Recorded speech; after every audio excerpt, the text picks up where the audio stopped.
Un agent de sécurité de l'aéroport enfonce violemment un stylo dans le cou d'un adolescent noir, provoquant une véritable effusion de sang, ignorant qu'il voyage avec l'ordre d'un sénateur. La suite vous laissera sans voix.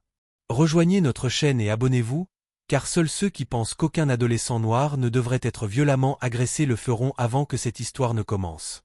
Le stylo frappa avec un bruit humide et écœurant. Du sang gicla en arc de cercle sur le carrelage poli de l'aéroport international de Braxton, une ligne rouge se détachant sur le blanc stérile. Isaiah Cole tituba en arrière, se tenant le cou, la douleur lui percutant les nerfs comme un fil électrique. Ses jambes fléchirent sous lui. Il s'effondra sur un genou, une main pressée désespérément contre la blessure, du sang chaud suintant déjà à travers le tissu de son sweat à capuche.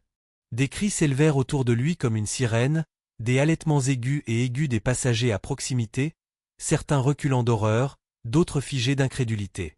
Des sacs tombèrent. Des téléphones se glissèrent dans des mains tremblantes.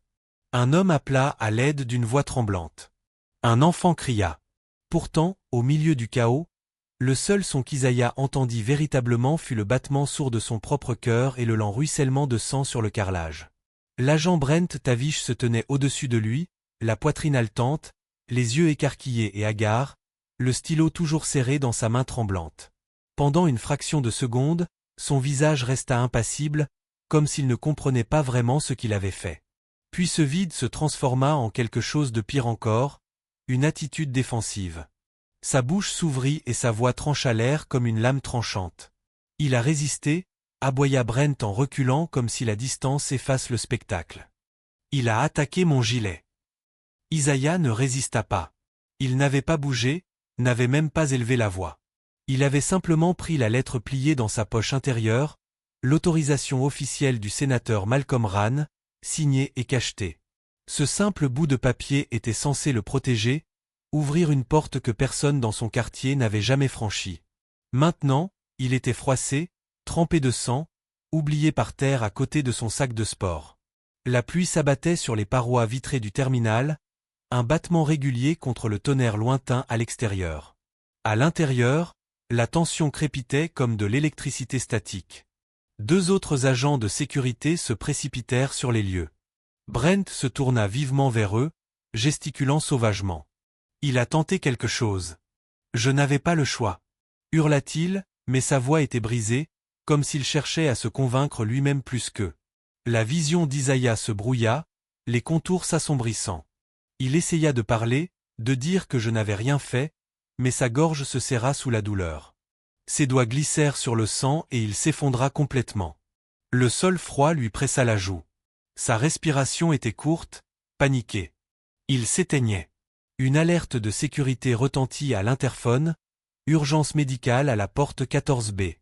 Intervention immédiate requise. D'autres pas résonnèrent dans le hall.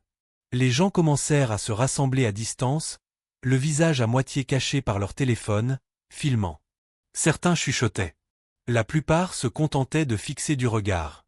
Parmi eux, un homme de grande taille, vêtu d'un pardessus gris, se tenait silencieusement à l'écart de la foule grandissante.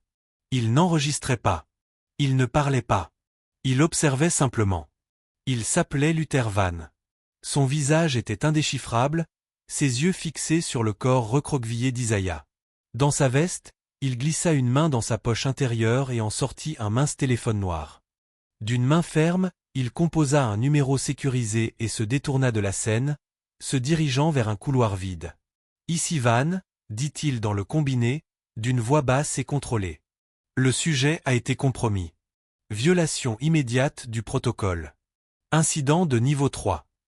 Il y eut un silence. Oui, ajouta-t-il. C'est lui. De retour sur les lieux, Brent marchait d'un pas lent en décrivant un petit cercle, jetant un coup d'œil vers les caméras de l'aéroport fixées en hauteur sur les murs. Ses épaules étaient tendues, ses mâchoires serrées. Le stylo, un modèle tactique noir mat, lui avait échappé des mains et reposait à côté d'Isaiah. Une équipe de secouristes arriva, se glissant par terre à côté de l'adolescent. L'un d'eux aboya des ordres tout en vérifiant le pouls d'Isaiah. Il perd beaucoup de sang, plaie perforante, côté gauche du cou. Il faut bouger tout de suite. La radio de Brent vibra sur sa hanche. Superviseur en route, grésilla une voix. Brent l'ignora. Un autre officier se pencha et chuchota. Il y a des caméras ici. Ça va tout montrer. Brent se retourna brusquement. Il a voulu prendre mon gilet, répéta-t-il. Vous l'avez vu.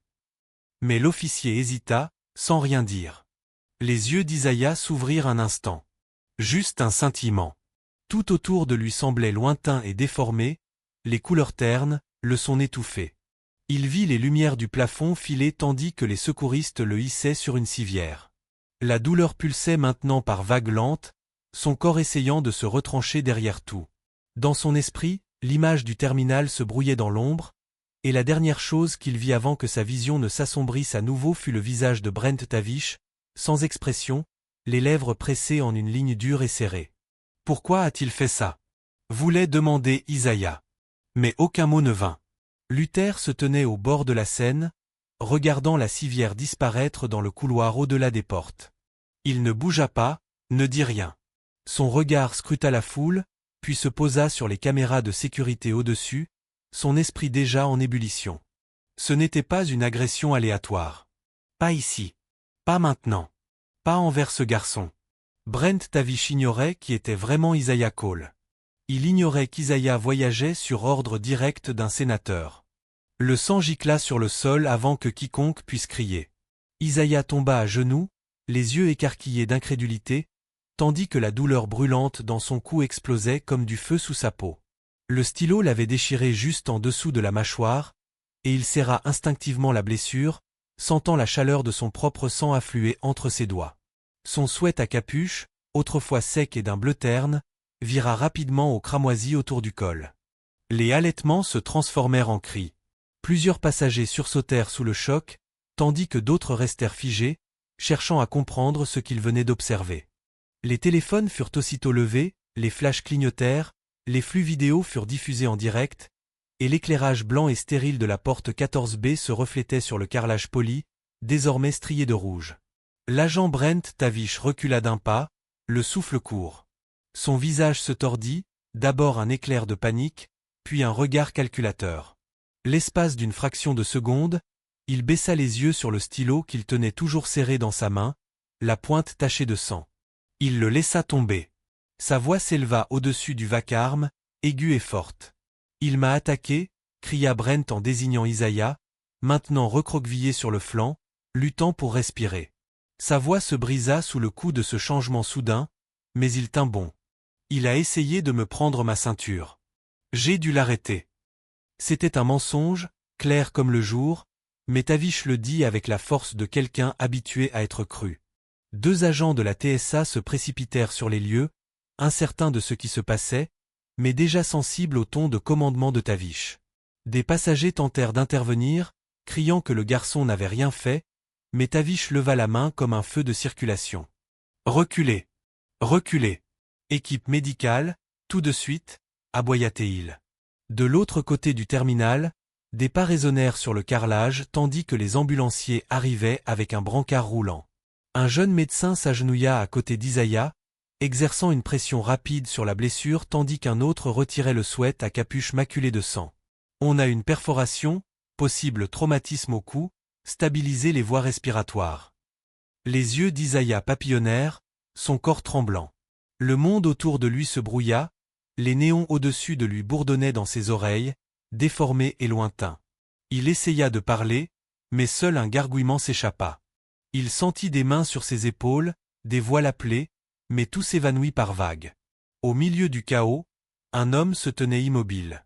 Il portait un pardessus gris, le col relevé, les cheveux noirs soigneusement séparés sur le côté.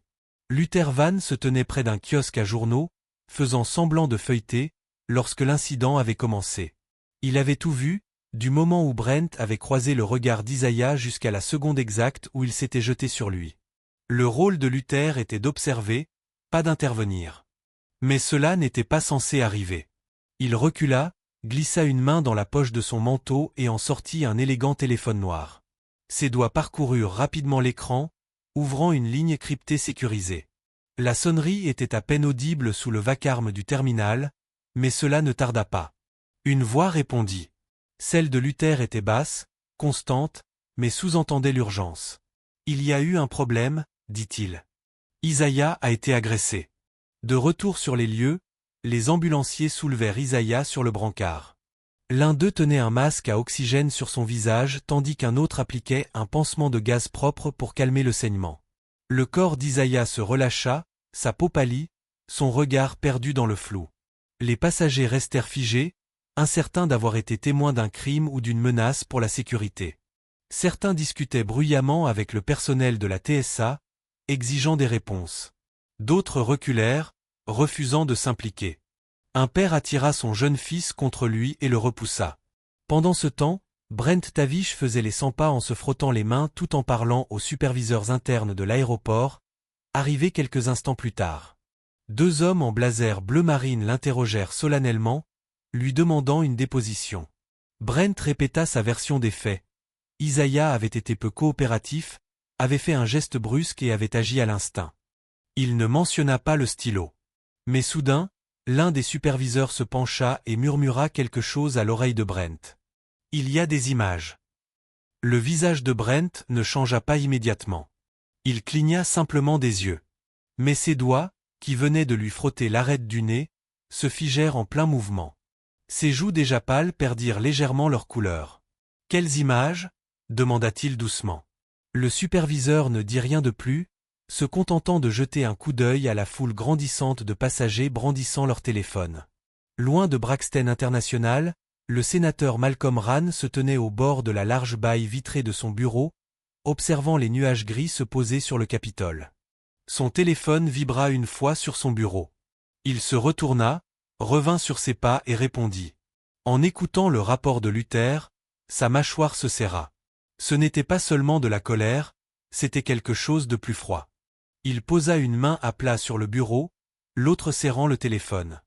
Le programme de mentorat auquel Isaiah avait été admis était plus qu'une simple initiative de sensibilisation.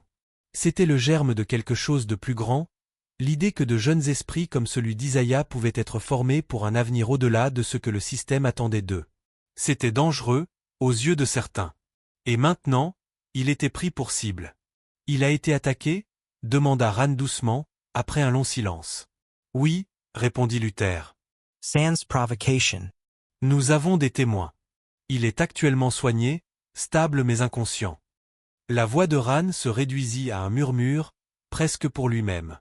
Il ne s'agit pas seulement d'un garçon, il s'agit de ce qu'ils essaient de faire taire.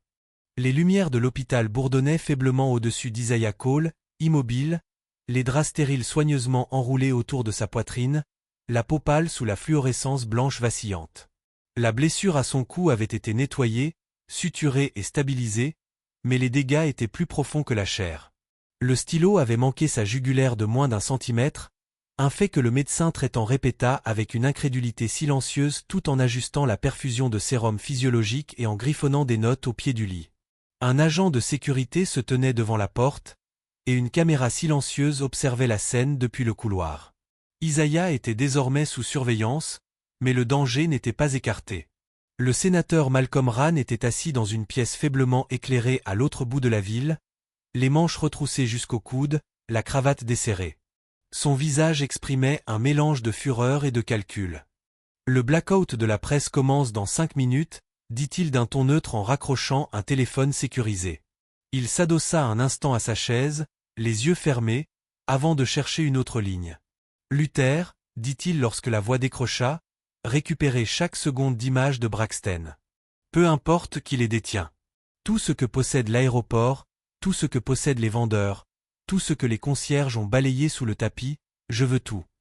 Oui, monsieur, répondit Luther, déjà en mouvement. Sa voix était nette et assurée.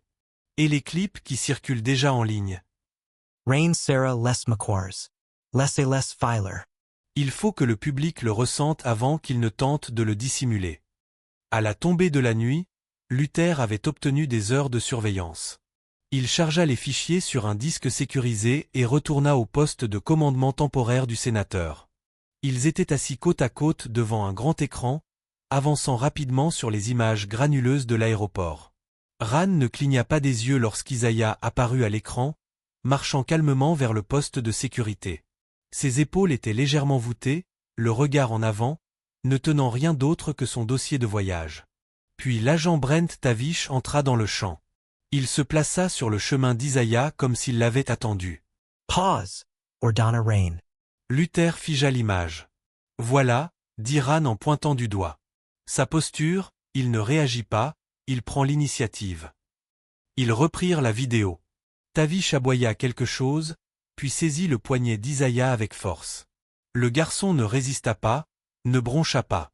Mais soudain, quelque chose d'autre attira l'attention de Ran. Reculez de 3 secondes, dit-il. Luther tapota les touches. À l'extrême gauche du champ, un autre homme en uniforme se tenait près du scanner de sécurité secondaire. Il portait le même gilet noir, la même ceinture utilitaire. Juste avant que Tavish n'entre en contact avec Isaiah, l'homme fit un léger signe de tête, à peine perceptible. Ran plissa les yeux. « Qui est-ce » ? « Je lance la reconnaissance faciale, murmura Luther. Le processus prit quelques minutes, mais la correspondance apparut, Kyle Fenney. Agent de sécurité contractuel à l'aéroport. Embauché temporairement par une entreprise privée, Corfron Service. Ran se rassit, les mains jointes sous le menton. J'en ai entendu parler. Recrutement d'anciens militaires, mission courte avec habilitation de sécurité. Ils restent dans la légalité. Ils font tourner le personnel à Braxton depuis le début du printemps, ajouta Luther. Surtout pour la gestion des foules et le confinement non létal. Tavish a travaillé avec eux. Luther marqua une pause, puis leva les yeux. Pas officiellement. Mais j'ai trouvé un compte rendu d'exercice d'entraînement conjoint. Le nom de Tavish apparaît dans une liste de Corfron pour quelque chose appelé module d'intervention urbaine B l'année dernière. Ran s'éleva. Les pièces du puzzle s'emballaient plus vite.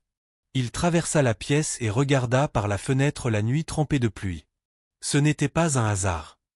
De retour à l'aéroport, les fonctionnaires s'empressèrent de rédiger leur récit. Un porte-parole publia un communiqué vague. L'agent Tavish a été placé en congé temporaire dans l'attente d'une enquête de routine sur le malheureux incident impliquant un voyageur mineur. Pas d'excuses. Pas de reconnaissance de faute. Juste la procédure. Tavish, quant à lui, était assis dans un bureau administratif, calme et confiant, sirotant une gorgée dans un gobelet en carton. Ils vont retirer la surveillance, avertit son superviseur en faisant les 100 pas. Laissez-les, répondit Tavish. Le protocole s'en chargera. Espérons que ce soit le cas, murmura l'homme. Mais au fond, Tavish n'avait pas peur. Pas encore. Derrière les portes closes, Corfron avait déjà activé le dispositif d'urgence. Un message sécurisé parvint sur son appareil crypté, lui ordonnant de garder le silence, d'éviter les médias et de se préparer à une relocalisation si nécessaire. Il supprima le message et se laissa aller dans son fauteuil. « Ils ne me laisseront pas tomber », se dit-il à voix haute. De retour à l'hôpital, Isaiah remua faiblement. Ses yeux s'ouvrirent brièvement avant de se refermer. Les machines bipèrent doucement, et l'infirmière de nuit sortit pour vérifier les constantes vitales. Luther, observant depuis un banc voisin, se pencha en avant et posa ses coudes sur ses genoux. Son esprit repassa la vidéo, ce moment terrible où Tavish plongea la main dans sa veste, et sortit le stylo. Mais quelque chose clochait. Tavish n'avait pas hésité. Il avait agi avec précision, comme s'il obéissait à un ordre, sans y réagir. Qui hoche la tête à quelqu'un juste avant qu'il attaque. Et pourquoi utiliser un stylo? Plus tard, dans le bureau privé du sénateur, Ran rassembla le cercle intime. L'ambiance était sombre mais concentrée. Ce n'est pas juste un agent malveillant, dit Ran d'une voix sèche. On dirait que c'est orchestré. Un message. Luther hocha la tête, marchant lentement. Il faut découvrir ce que Corfron protège réellement. Le regard de Ran se reporta sur l'écran, où le visage d'Isaiah s'attardait, figé sur image, les yeux écarquillés, la posture figée par la peur. Ils l'ont poursuivi comme s'il représentait une menace. Comme s'il portait quelque chose de dangereux. Il marqua une pause. Mais il ne réalisait pas qu'Isaiah n'était pas le seul à détenir un secret. La pluie tambourinait violemment sur le toit du palais de justice désaffecté d'Ol-Mériton, un lieu en ruine et silencieux, inoccupé depuis plus de 20 ans. Les murs étaient fissurés, les plafonniers vacillaient sous l'effet d'une électricité instable, et une odeur de papier et de moisi, oubliée depuis longtemps, flottait dans l'air.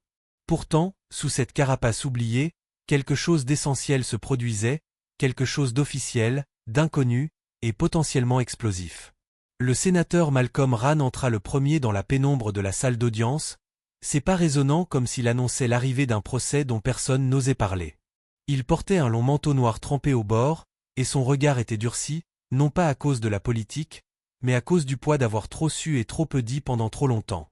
Derrière lui venait Luther Van, toujours aussi silencieux, son regard perçant scrutant les alentours. Il portait une fine mallette noire sous le bras. Le troisième à arriver était le conseiller d'Isaiah, un homme réservé d'une quarantaine d'années, le regard fatigué et un bloc-notes serré contre la poitrine. Puis arriva Terran Shaw. Terran boitait, non pas à cause de l'âge, mais à cause d'une vieille blessure dont personne ne lui avait jamais parlé. Ses cheveux poivre et sel étaient tirés en arrière, ses yeux protégés par de fines lunettes. Ancien enquêteur devenu consultant en cybersécurité, Terran avait été le genre d'homme capable de pénétrer n'importe quel système et de découvrir la vérité cachée sous les mensonges. Il ne serrait pas la main. Il ne bavardait pas. En entrant, il fit un signe de tête à Wran, puis s'assit à la table de la défense comme si c'était encore son domaine. « On n'a pas le temps pour les formalités, » dit Wran, debout au fond de la salle. « Ce que je vais vous dire reste dans cette pièce. Si ça fuit, ça pourrait coûter des vies. » Luther posa la mallette noire sur la table et l'ouvrit, révélant une pile de documents, un disque dur et une carte imprimée de l'itinéraire d'Isaiah Cole. Wran expira lentement avant de reprendre la parole. Le programme de mentorat pour lequel Isaiah a été sélectionné ne vise pas seulement à donner une chance à des jeunes intelligents. C'est une initiative de formation expérimentale, conçue pour rassembler des jeunes capables de développer des systèmes de défense non armés. Des algorithmes qui prédisent les perturbations de la chaîne d'approvisionnement. Des drones qui livrent de l'aide dans les zones de crise. Des systèmes qui démantèlent les menaces sans tirer une balle. Ce genre de raisonnement ne plaît pas à ceux qui profitent de la destruction. Terran se pencha en avant, la lumière illuminant ses lunettes. « Tu crois que quelqu'un a essayé de l'empêcher d'atteindre Virmont ? Je pense que quelqu'un a essayé de l'effacer, répondit Wran. Sa voix était ferme, mais il y avait une trace de quelque chose de plus froid en dessous, de la peur, ou peut-être quelque chose de plus profond. Et pas n'importe qui.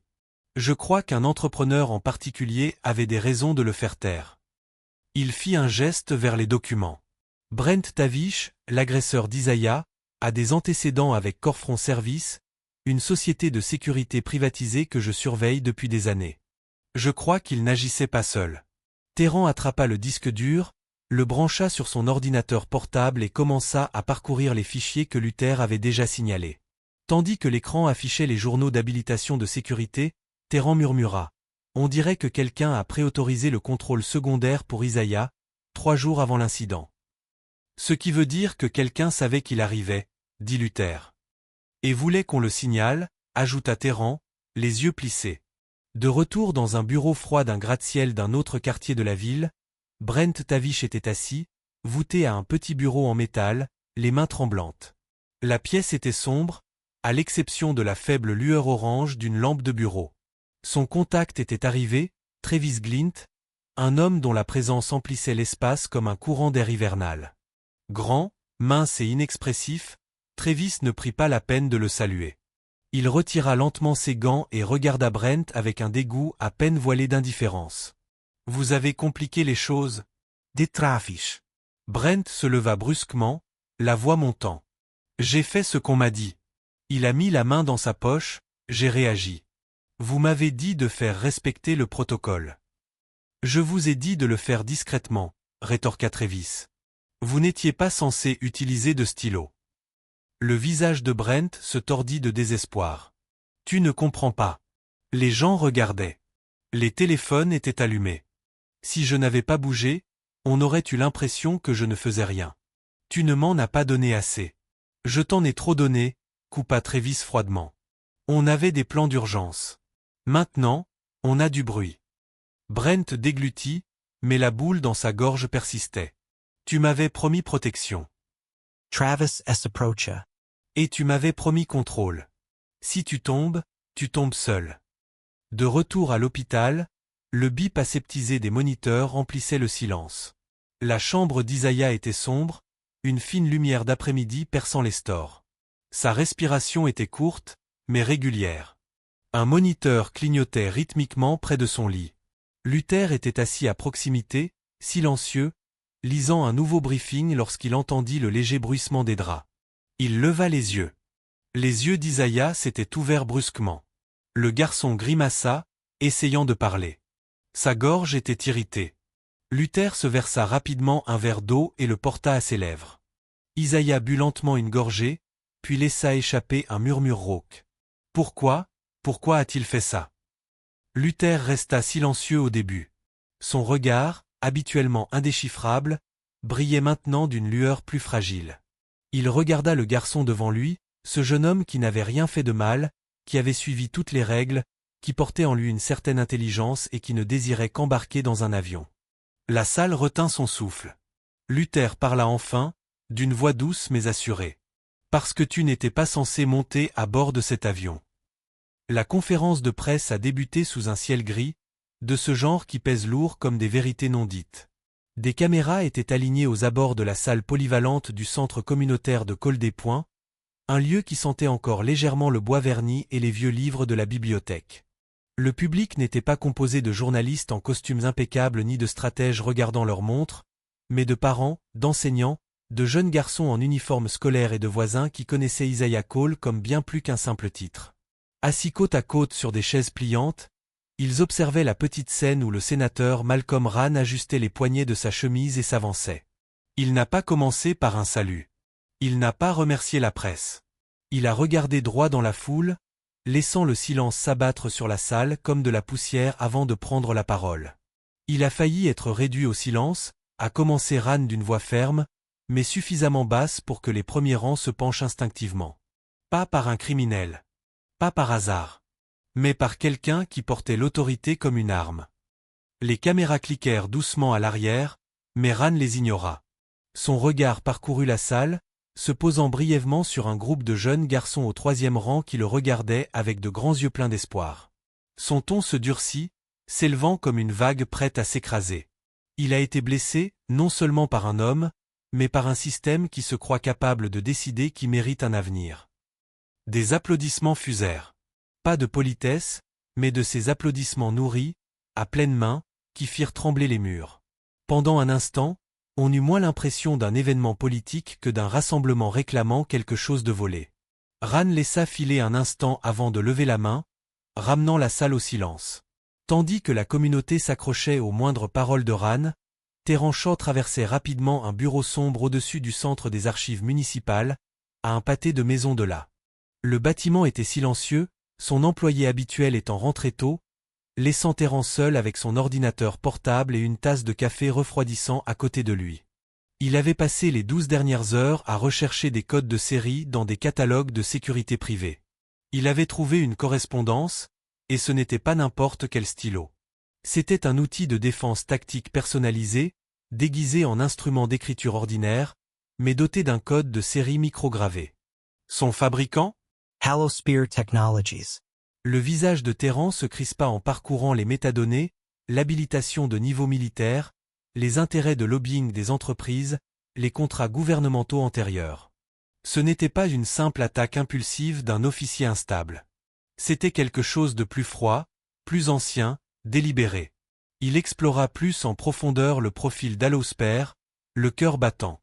Un nom se détacha du conseil d'administration comme un couteau planté dans la terre meuble, Félix Marston, PDG.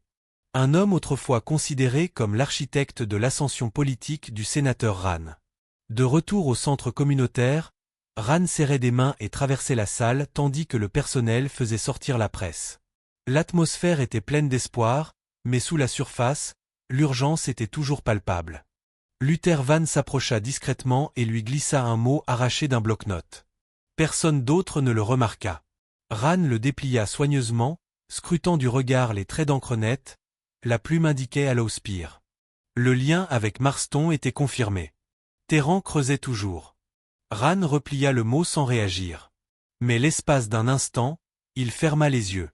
Il se souvint de sa première rencontre avec Félix Marston, de la façon dont il avait parlé à voix basse et stratégique d'héritage et de sacrifice. Rann l'avait cru à l'époque. Maintenant, il semblait que Marston orchestrait les forces mêmes qui tentaient de détruire tout ce qu'ils avaient lutté pour construire.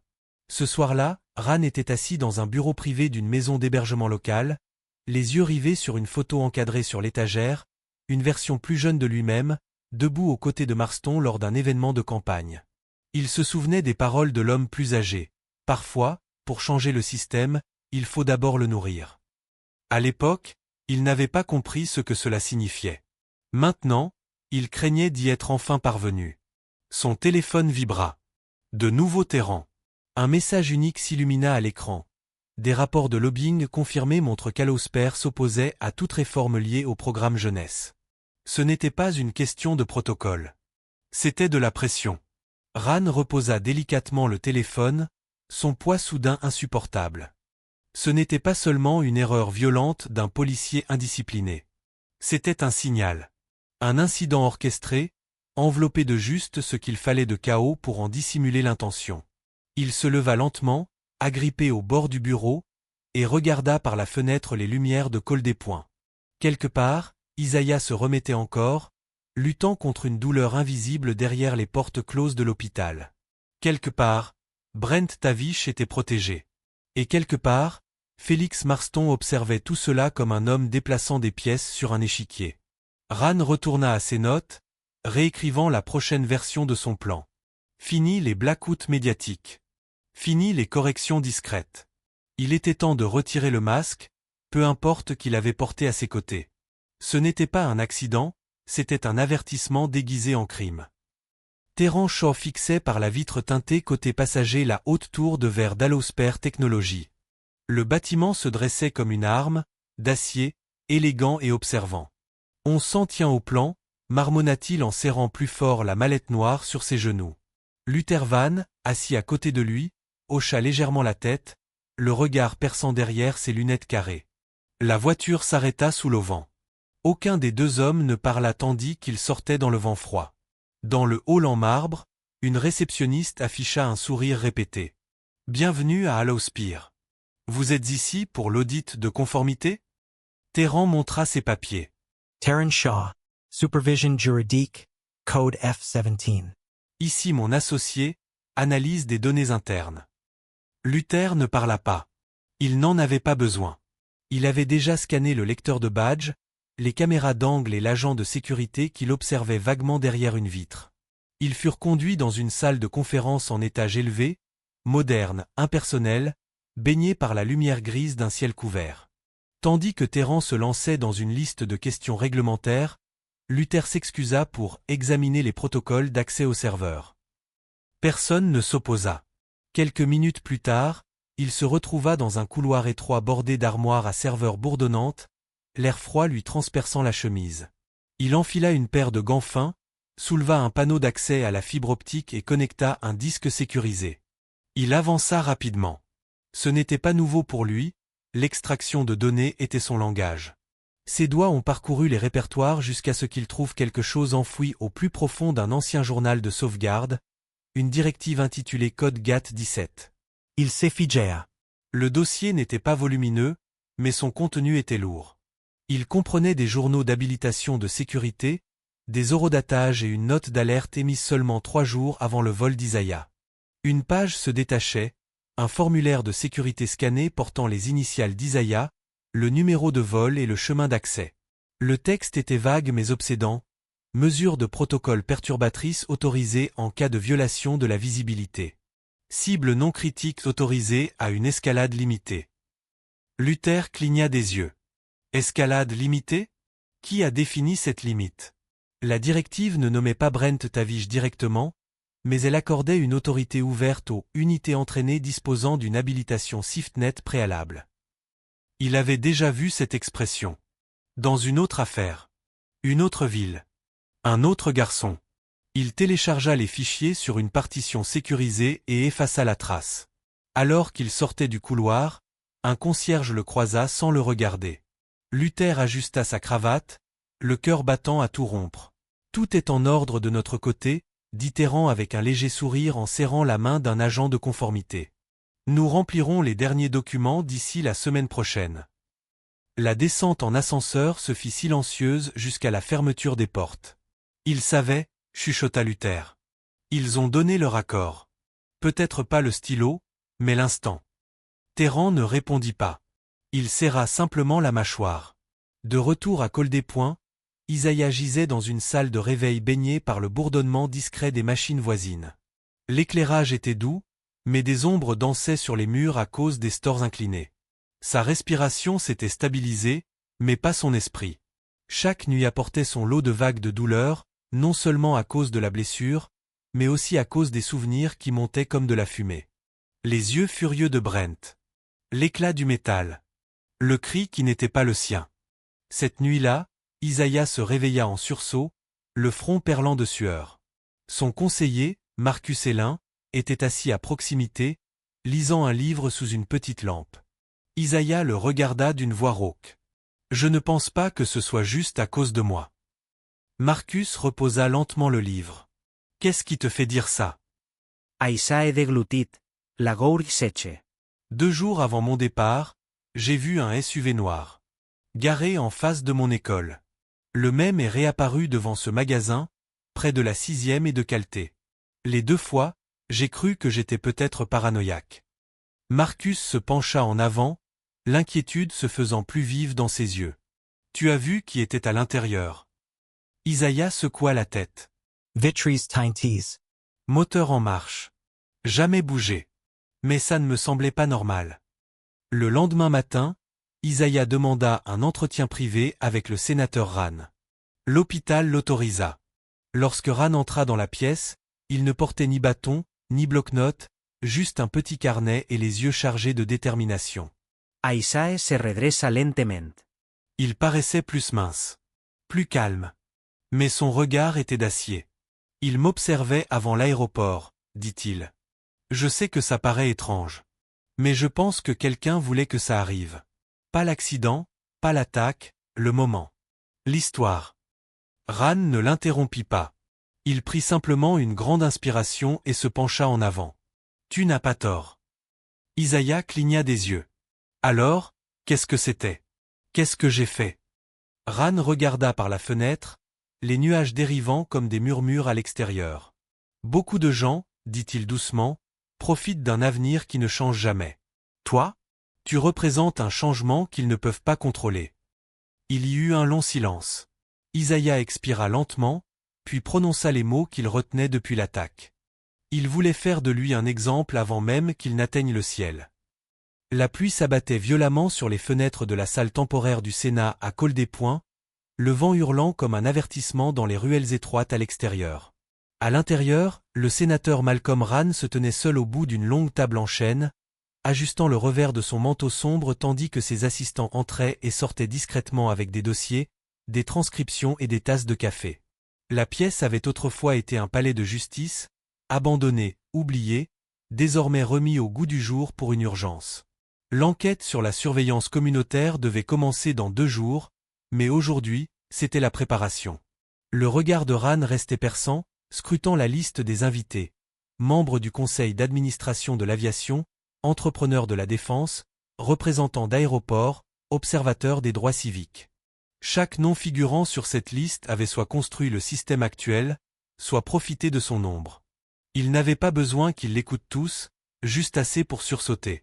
Pendant ce temps, à plusieurs centaines de kilomètres de là, une maison de location à 2 étages se dressait au bord de la vallée de Fenwick, nichée entre des pins embrumés et une route de gravier à peine visible sur la carte. À l'intérieur, Brent Tavish se tenait près du miroir de la salle de bain, mal rasé, les yeux injectés de sang, les mains légèrement tremblantes, tandis qu'il enregistrait une nouvelle vidéo sur son vieux téléphone à clapet. « Il m'avait dit que ça n'irait pas jusque-là », marmonna-t-il en s'efforçant de garder une voix posée. « J'ai juste suivi le protocole. » Son ton était creux, plus une confession qu'une justification. Sur le comptoir se trouvait un amas de reçus, de notes et une carte imprimée avec les plans de l'aéroport. La pièce sentait la sueur et la peur. La planque avait été organisée par Corfron, sous un faux nom intraçable, mais Brent ne se sentait plus en sécurité. Il vérifiait les rideaux 3 fois par heure, dormait la lumière allumée et gardait un couteau de cuisine à portée de main en permanence. Le silence des bois n'était pas réconfortant. Il était accablant. Mais Brent n'était pas idiot. Il avait vu ce qui arrivait aux personnes utilisées et jetées.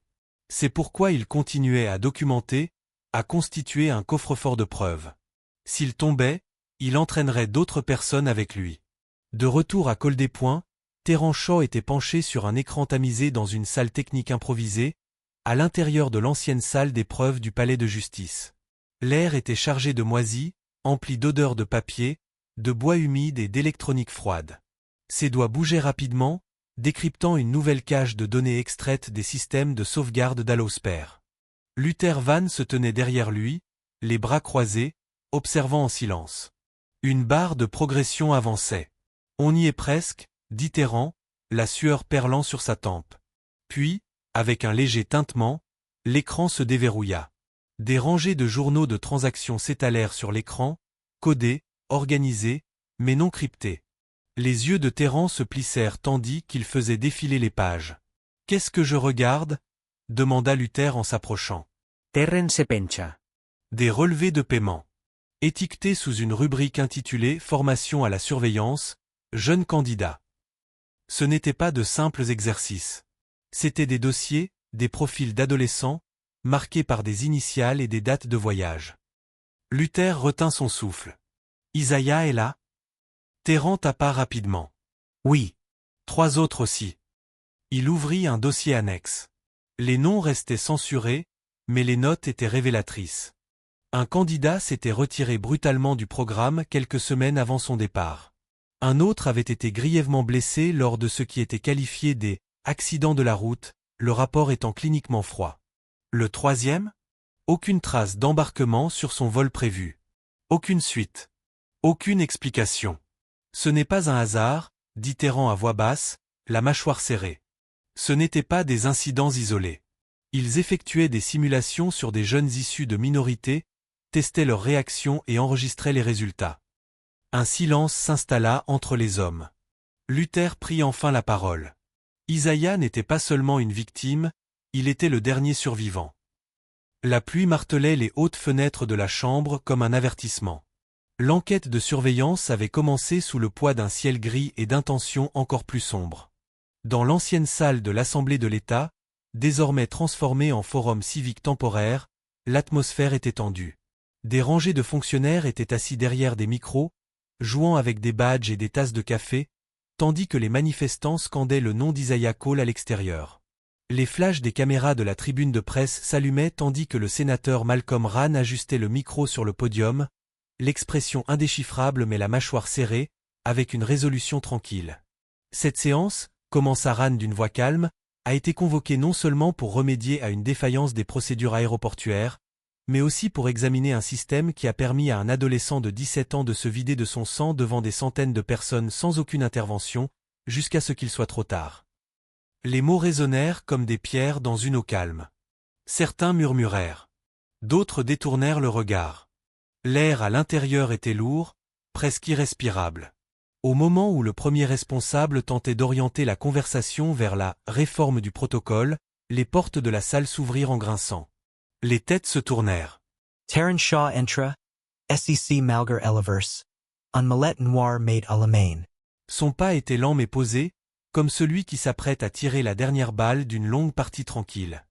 Sans un mot, il passa devant les rangées de délégués et posa la mallette sur la table centrale d'épreuve. Le loquet s'ouvrit brusquement et définitivement. « Monsieur Shaw », dit un membre du conseil d'administration, la voix tremblante d'une irritation contenue, cette réunion a un programme. Si vous avez quelque chose à apporter, nous espérons. Terran Elinterrompit dun regard. Je vous suggère d'attendre de voir ce qu'il y a à l'intérieur. Il sortit 3 dossiers et une pile de photos brillantes. L'écran du haut s'alluma tandis que les documents s'affichaient à l'écran. Un dossier portait une étiquette interne, GAT 17 autorisation d'intervention en cas d'incident. Un autre affichait les horaires de vol avec les initiales surlignées, IC. Le 3e contenait des ordres de relocalisation, le nom de Brent Tavish imprimé en gras, suivi de codes de transfert classifiés et d'horodatage correspondant au jour de l'attaque. La tension changea comme un vent changeant. Des halètements silencieux. Des froissements de papier. Quelques murmures dans la galerie média. Ces preuves, dit lentement Terran, les yeux fixés sur les fonctionnaires en tête de table, suggèrent une manipulation coordonnée de l'autorité aéroportuaire en utilisant des mandataires du secteur privé pour exécuter un ciblage basé sur le comportement sous couvert de contrôle de routine. Le silence s'épaissit. Un membre du conseil d'administration de l'aviation, un homme de grande taille portant des lunettes à monture épaisse, se pencha en avant avec un calme forcé. C'est une accusation très grave, monsieur Shaw. Insinuez-vous que c'était intentionnel? Avant que Terran ne puisse répondre, Luther Van, assis au 3e rang, se leva. Il tenait un petit haut-parleur à la main. Vous n'êtes pas obligé de le croire sur parole, dit Luther d'une voix tranchante comme du verre. Écoutez l'homme qui a fait ça. Il appuya sur lecture. La voix de Brent Tavish résonna, légèrement déformée mais indubitable. Il m'avait dit que ça n'irait pas jusque-là. J'ai juste suivi le protocole.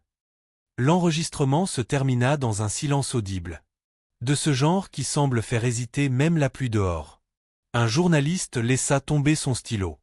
L'un des intervenants secoua lentement la tête. Quelqu'un murmura « Mon Dieu !» Le sénateur Rahn s'avança de nouveau, le ton déstabilisé, mais tranchant. Lorsqu'un enfant est blessé et que le pouvoir hausse les épaules, dit-il, chaque mot prononcé avec précision, nous n'avons pas seulement un problème, nous avons un prédateur dans le système. À ce moment précis, les portes arrière s'ouvrirent à nouveau en grinçant. Un homme entra sans cérémonie, vêtu d'un simple manteau anthracite, un petit dossier en cuir à la main. Personne ne le reconnut au premier abord. Terran se retourna, puis se redressa. « C'est l'agent Wells » murmura-t-il à Luther. L'agent d'Aaron Wells traversa calmement l'allée et s'approcha de la table sans se présenter. Son visage était indéchiffrable, mais son regard était lourd de sens, comme celui de quelqu'un qui aurait passé trop d'années à contempler des choses que personne ne devrait voir. « Je suis ici sous l'autorité d'une autorité spéciale », dit-il en glissant le dossier dans les mains de Rahn. « Ce que vous allez lire confirme vos pires craintes. » Rahn feuilleta lentement les pages. Ses lèvres se pincèrent en une fine ligne tandis que les documents révélaient leur vérité. Allowsphere Technologies avait non seulement développé des algorithmes de sécurité à déclenchement comportemental, mais les avait également testés. 3 simulations de « faux drapeaux » avaient été menées en partenariat avec Corfront dans d'importants centres de transport, dont Braxton International. Le tout sous le titre « Exercice de préparation à la réponse ». Il ne simulait pas d'attaque, dit Rahn, le regard noir. Il les répétait. La salle se décomposait. Les journalistes se bousculaient pour capturer chaque angle. Les délégués se penchaient les uns vers les autres, exigeant des explications hors micro. Les manifestants à l'extérieur frappaient aux fenêtres, les voix s'élevant avec urgence. Même ceux qui avaient prévu de se dérober restaient assis en silence, face à la gravité de ce qui venait d'être mis à nu. Et pendant tout ce temps, le nom d'Isaiah Cole résonnait, non pas crié, mais gravé dans la mémoire. Ce n'était pas une panne, c'était une répétition. Si ce moment vous a fait bouillir le sang et vous a fait mal au cœur, ne restez pas silencieux. Abonnez-vous et devenez membre, car c'est en luttant contre la brutalité que nous protégeons les innocents. L'écran s'est allumé juste après minuit. Pas d'introduction. Pas de musique de fond. Pas de montage. Juste Brent Tavish, assis seul dans une pièce faiblement éclairée, le visage pâle et luisant de sueur. Son uniforme de sécurité, autrefois impeccable, avait disparu, remplacé par un sweat à capuche gris froissé et des yeux creux qui en disaient plus que n'importe quel titre. Le livestream avait été diffusé sur 3 plateformes obscures, aucune grand public, mais en quelques minutes, les liens se sont répandus comme une traînée de poudre. Les gens attendaient quelque chose, n'importe quoi, qui puisse faire pencher la balance. Brent leur a donné plus que prévu. Je ne voulais pas faire ça, dit Brent d'une voix tremblante. Mais ils m'ont laissé pourrir ici. Comme si j'étais un pion qui avait foiré le scénario.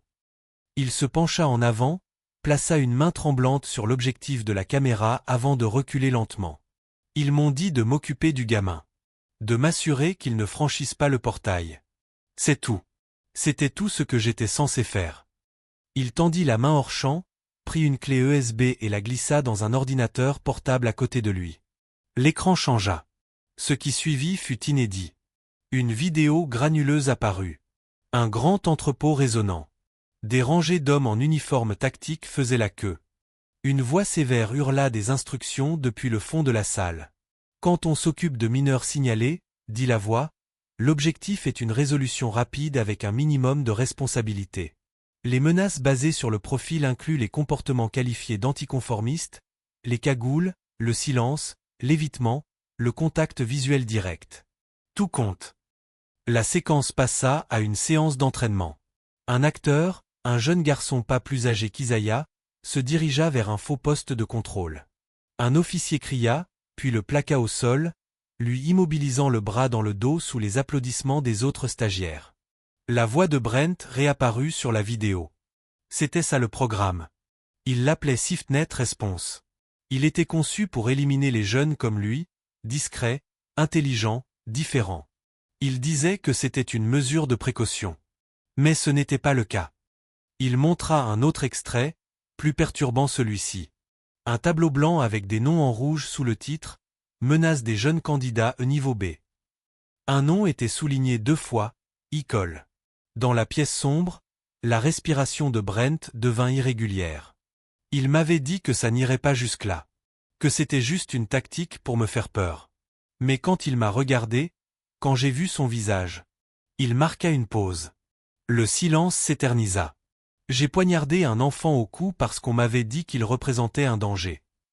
Dans tout le pays, les gens regardaient avec horreur. La diffusion en direct fut reprise par les principaux médias dans l'heure. Les présentateurs des journaux télévisés se bousculèrent pour donner du contexte tandis que les hashtags fusaient. Le nom d'Isaiah résonnait sur toutes les plateformes, non pas comme celui d'une victime passive, mais comme celui d'un jeune garçon qui s'était retrouvé face à une tempête destinée à le briser. Pendant ce temps, dans un bureau silencieux de Capitol View, Félix Marston fixait la diffusion sur son écran. Ses mains serraient les accoudoirs de sa chaise. Derrière lui, un assistant murmura « Devrions-nous préparer une déclaration ?» Marston serra las mchoiras. Dites que c'est fabriqué. Tout. Appelez ça un deepfake. Mais monsieur, les images, faites-le. En quelques minutes, Allowspear organisait une conférence de presse. Marston se tenait à la tribune, vêtu d'un costume sur mesure, chaque mot étant choisi pour semer le doute. Nous assistons à une action coordonnée visant à déstabiliser des infrastructures de sécurité critiques. Ces enregistrements, bien que chargés d'émotion, ne sont rien d'autre que des fabrications manipulées destinées à salir des décennies de services et d'innovation. Mais il était trop tard. La confiance du public s'est fissurée comme la glace sous un chalumeau. Au siège de Corfron, le conseil d'administration a paniqué. Il a réagi rapidement et a publié une note désavouant Brent. Il a agi de manière indépendante, pouvait-on y lire. Sa conduite n'a jamais été sanctionnée par la direction de Corfron. Mais cela n'a fait qu'attiser le feu. Dans l'ombre, Brent a observé la scène. Il ne s'attendait pas à de la compassion. Il ne voulait même pas être pardonné.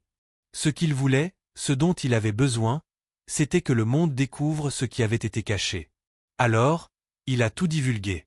Des fichiers audio de Travis Glint ordonnant aux officiers de faire preuve de contrôle dans les lieux publics. Des reçus de formation spécialisés financés par des donateurs silencieux. Une analyse détaillée du code GATT-17 avec horodatage interne, directive hiérarchique et échange de courriels privés détaillant le trajet prévu d'Isaiah quelques jours avant l'incident. Et peut-être le document le plus accablant de tous, un document intitulé « Protocole de confinement des jeunes avant le vol phase 2 ». La réaction du public fut immédiate et féroce. L'indignation se transforma en action. Des audiences sénatoriales furent annoncées.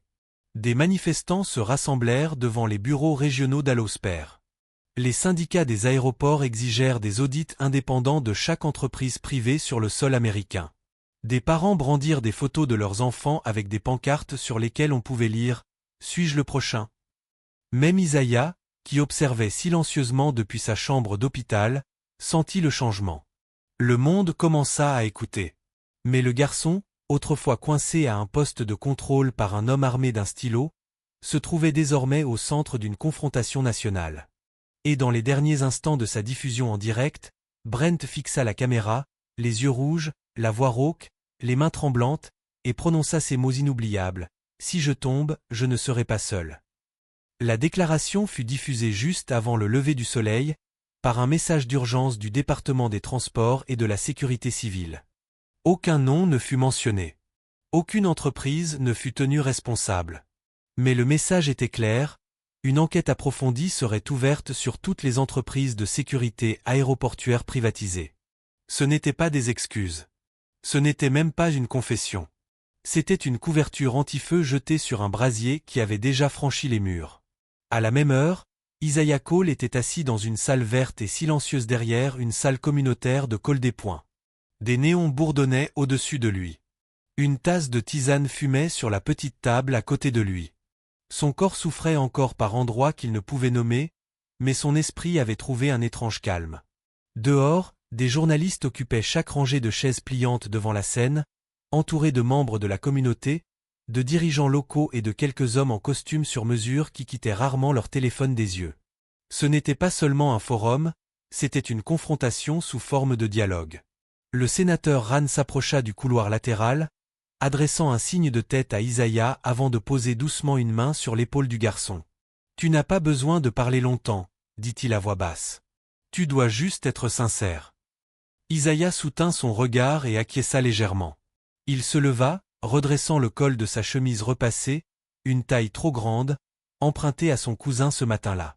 Quand il monta sur scène, la salle se figea. Pas de musique. Pas d'introduction.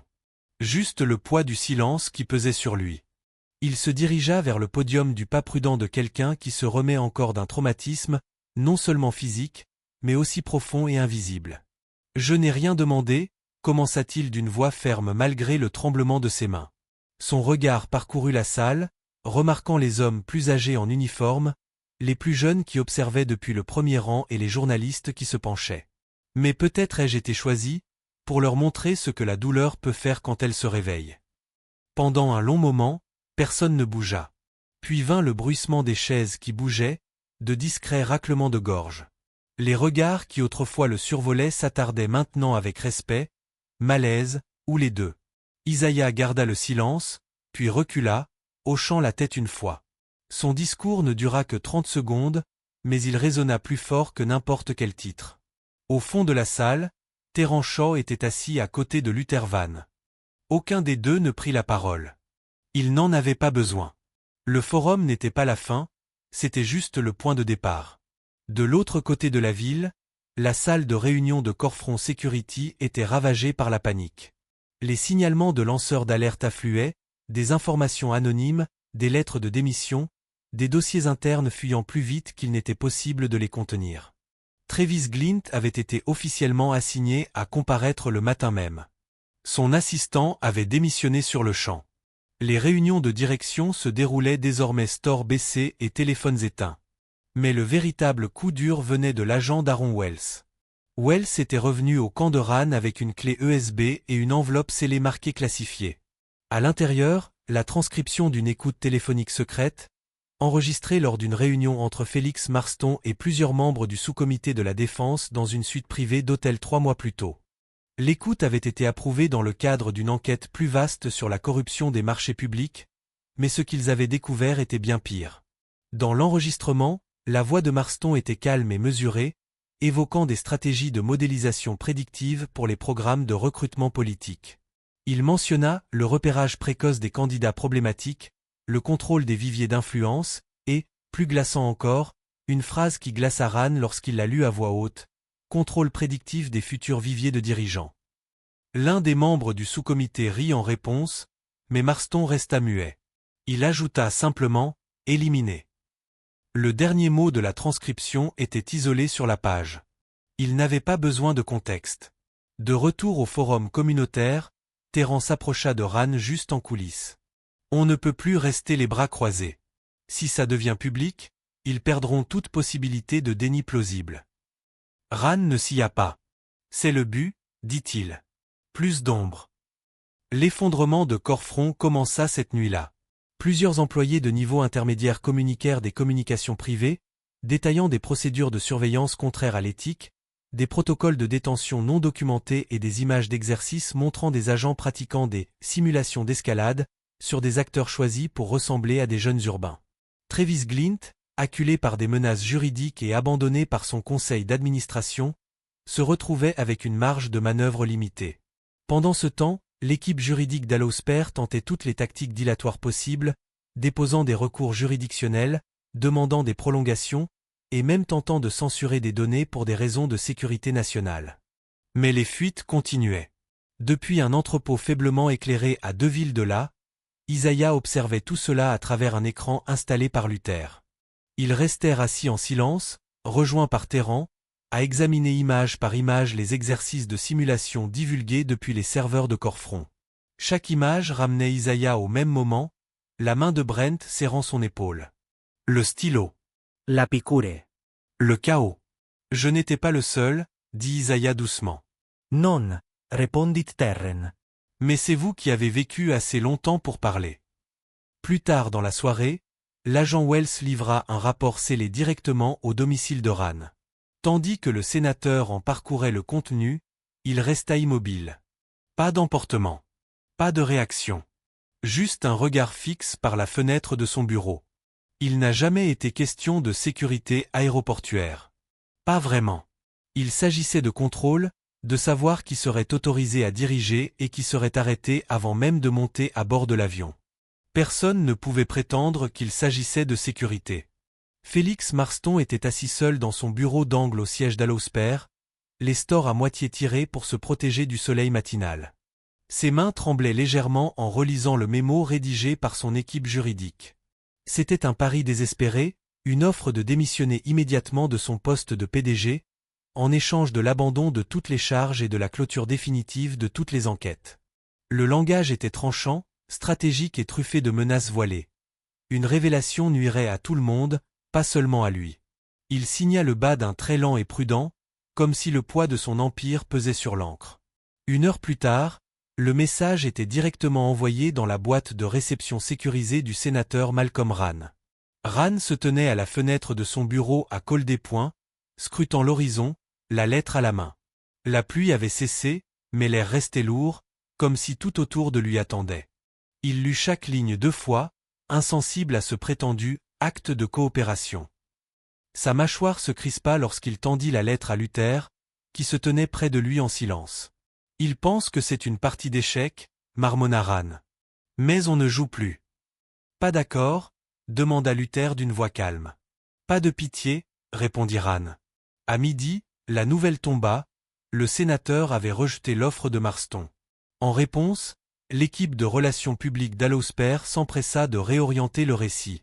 Leur porte-parole inondait les talk-shows et les médias numériques de démenti, invoquant des « fuites non vérifiées » et des « calomnies politiques ».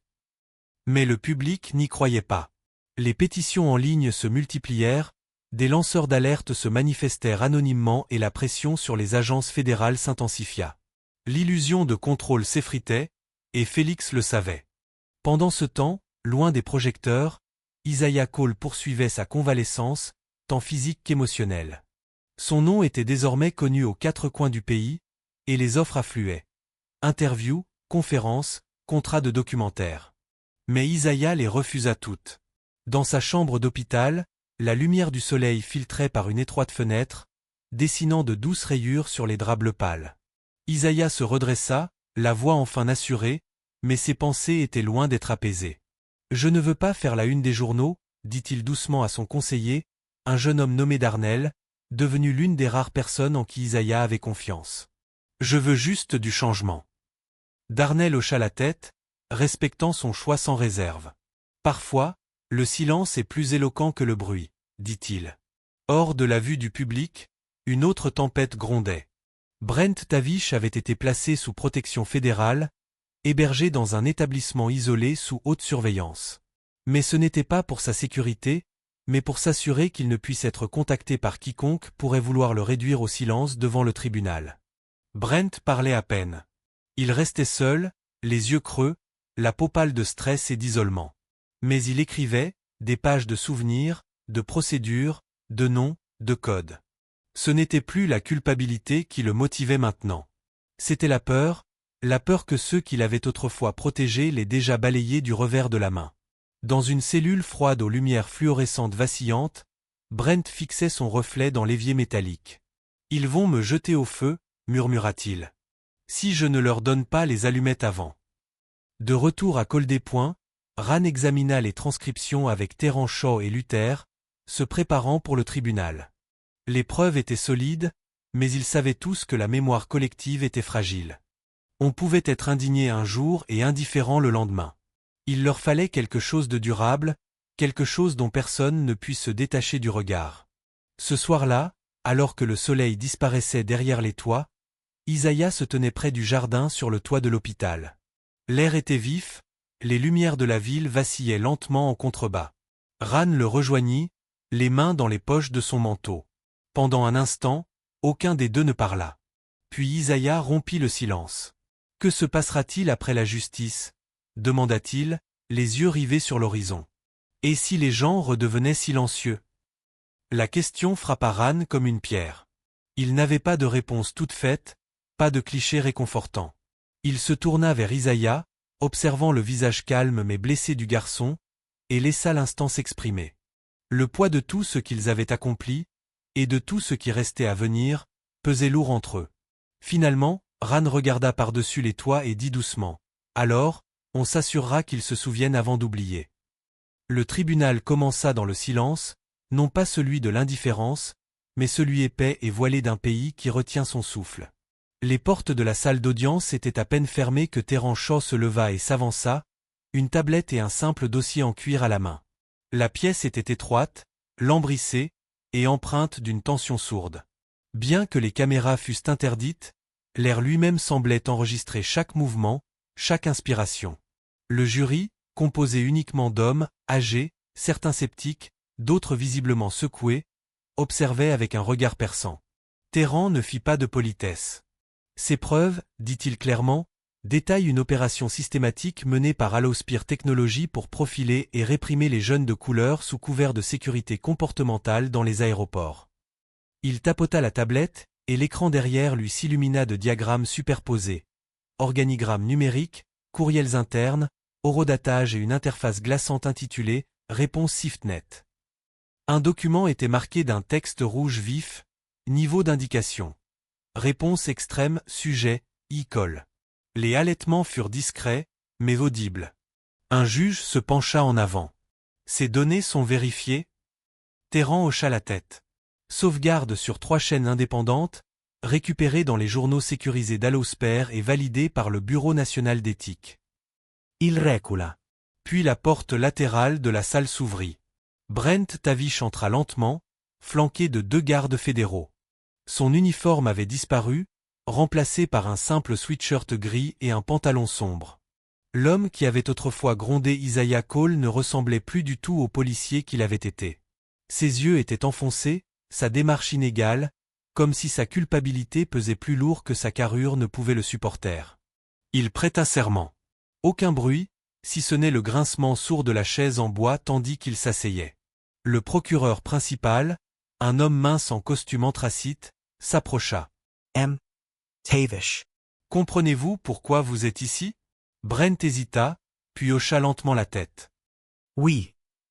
Alors commençons par l'incident. Pourquoi avez-vous ciblé Isaiah Cole? Brent jeta un coup d'œil au sol, puis au jury. Sa voix était sèche et brisée. On m'a dit qu'il était signalé. Un murmure sourd parcourut la salle. Les mains de Brent tremblaient légèrement. Il les serra sur la table. Ils ont dit que si je le neutralisais rapidement, poursuivit-il, tout serait réglé. Pas besoin de dramatiser, ces mots suffisaient à percer le silence. L'un des juges expira bruyamment. Un stylo cliqueta. Quelque part au fond, quelqu'un murmura « Mon Dieu !» Brent poursuivit, plus lentement maintenant. Je participais à des programmes de formation. Des programmes discrets. Officiosment organizes. On nous donnait des modules sur la détection des comportements, les signaux de stress, les niveaux de menace. Mais il y avait un autre niveau, qu'ils n'ont pas publié. Ils nous ont appris à repérer les non-conformistes, surtout des enfants. Surtout des garçons qui lui ressemblaient. Ils n'étaient pas obligés de dire « noir ». Tout le monde le savait.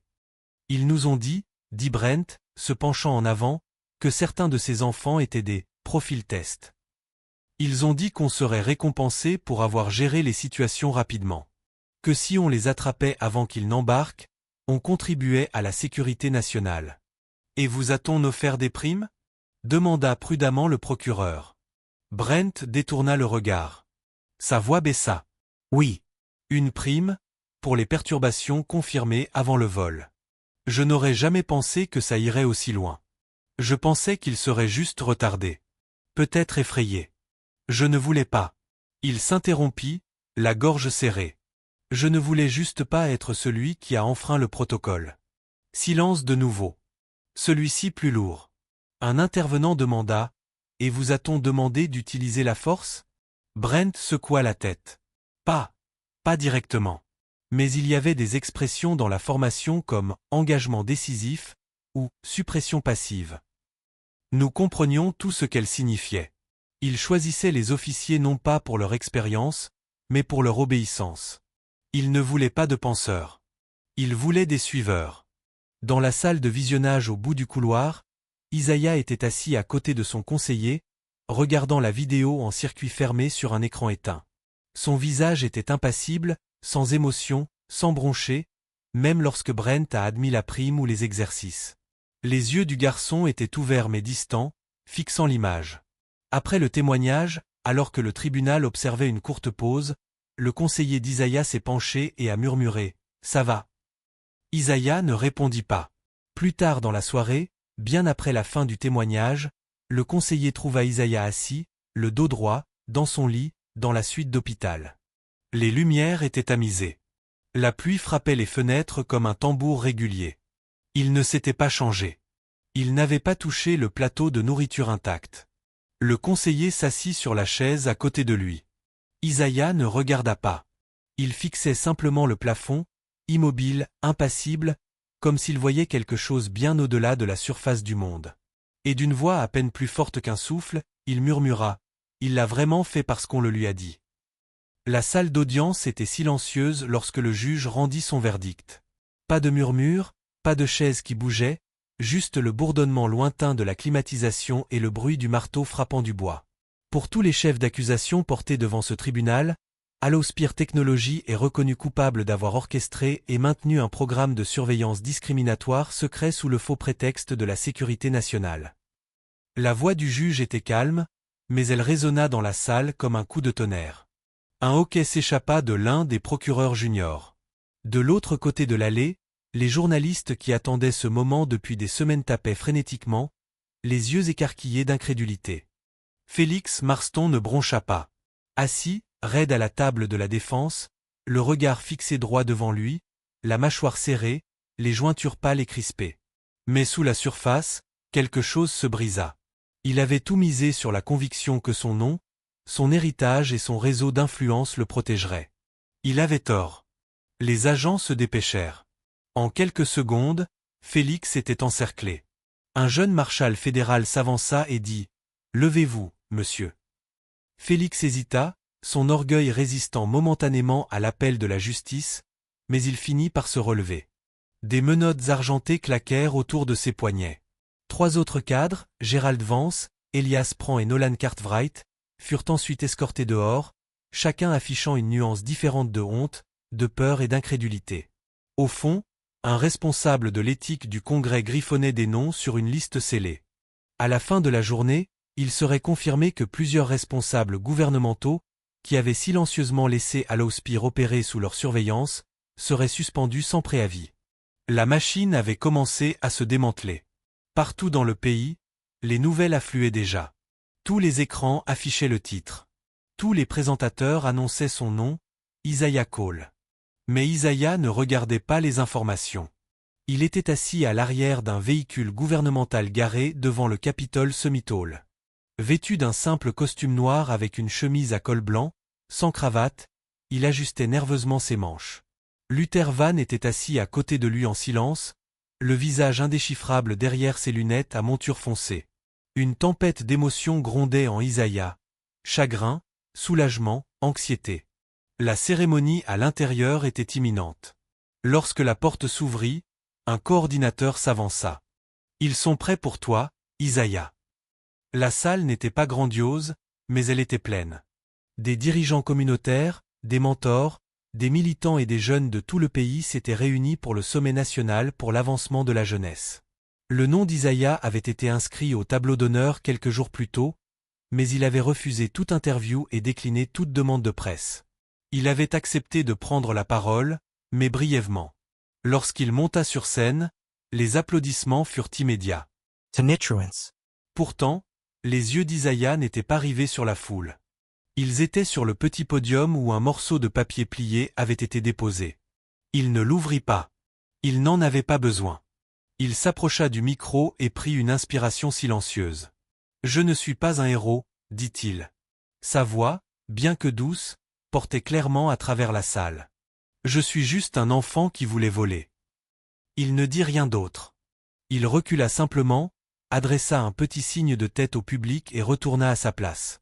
Le silence qui suivit fut plus fort que les applaudissements qui suivirent.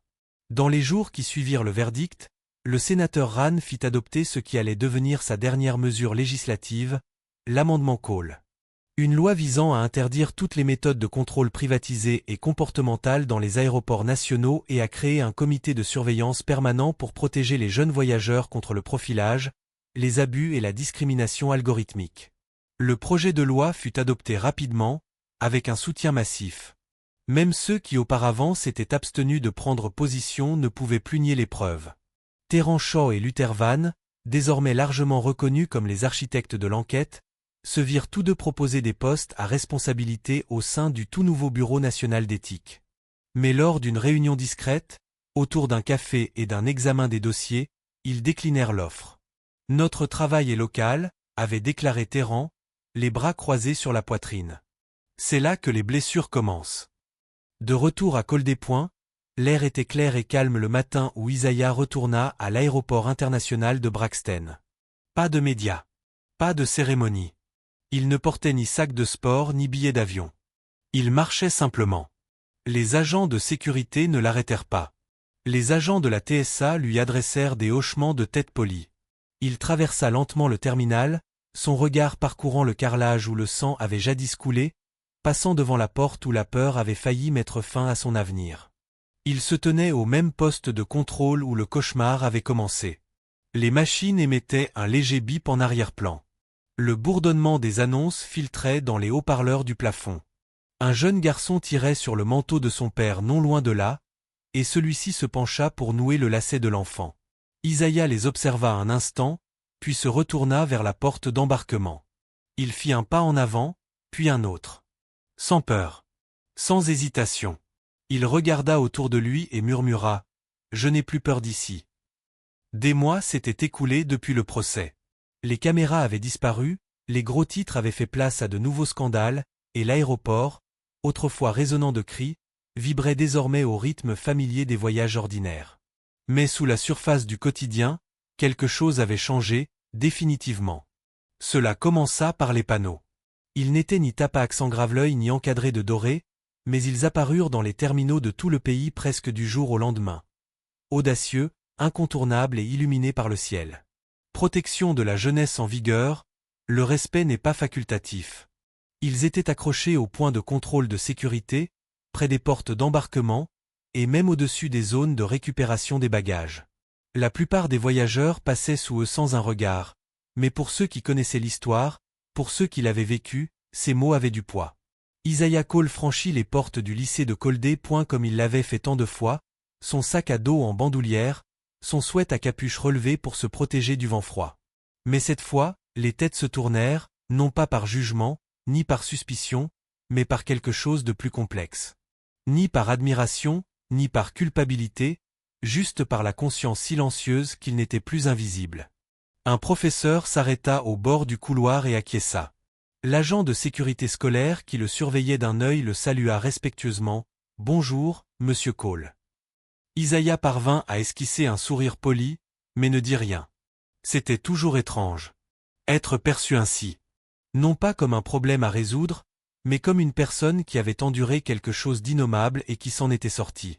Pendant le déjeuner, il s'assit au fond de la cafétéria, à l'écart de la foule. Un jeune garçon s'approcha de lui, maigre, nerveux, le regard inquiet. « C'est vous qui avez vu l'affaire de l'aéroport » demanda-t-il doucement.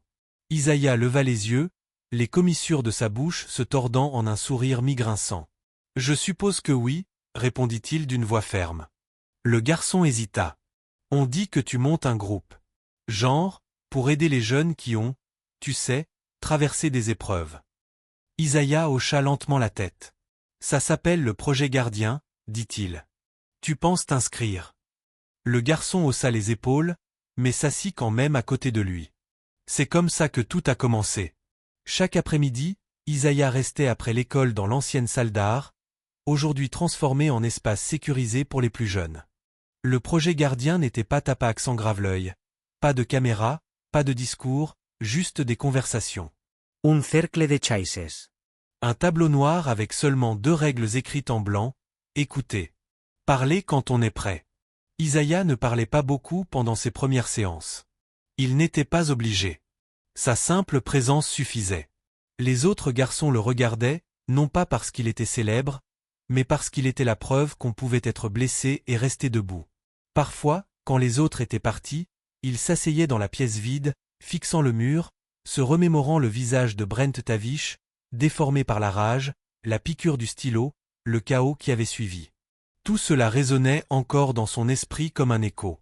Pendant ce temps, à l'autre bout de l'État, Brent était toujours en détention fédérale. Plus de diatribes vidéo, plus de fuites de dossiers, juste le silence. Mais un jour, une simple enveloppe arriva au bureau de poste de Coldé. Adressée uniquement au projet Gardien. À l'intérieur se trouvait une simple feuille de papier lignée, l'écriture serrée et anxieuse. Je croyais protéger quelque chose, pouvait-on y lire. Mais je ne me suis jamais demandé de quoi je le protégeais.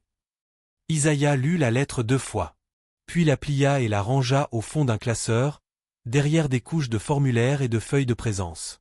Il n'en dit rien à personne. Il n'en avait pas besoin.